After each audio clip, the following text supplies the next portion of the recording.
Israeli Prime Minister Benjamin Netanyahu will reportedly meet with his security cabinet later today to approve plans for Gaza, amid speculation that the Israeli leader may order a full reoccupation of the enclave.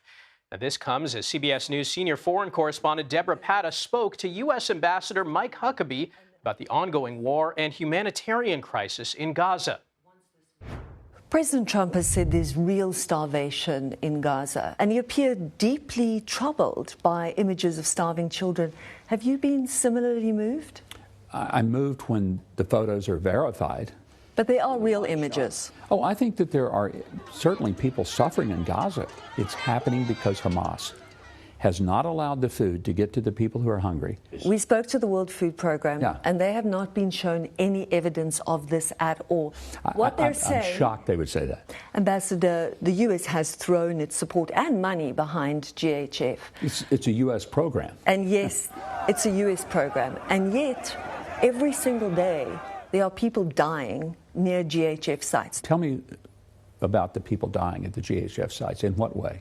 So you have no reports of anybody being killed near a GHF site? No, we've had reports that there have been incidences, but forgive me if I'm a little skeptical when someone says, these people are being killed at the GHF sites. And if there was some random shooting of people who are coming for food, those people would be consequenced severely. According to the UN, over 1,400 people have been killed trying to get food, mostly, they say, by IDF gunfire, nearly 900 near GHF sites.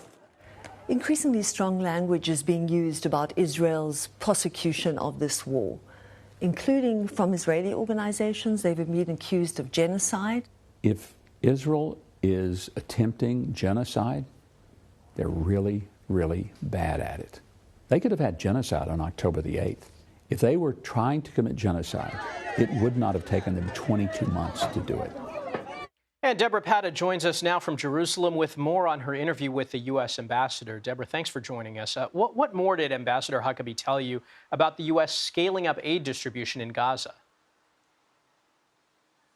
Well, Michael, the ambassador told us that they're planning to increase GHF sites from 4 to 16. That's been a big complaint.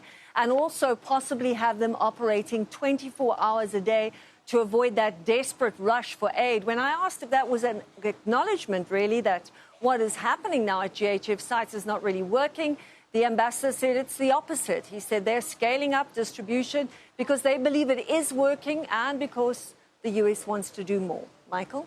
All right, Debora Patta in Jerusalem, thank you.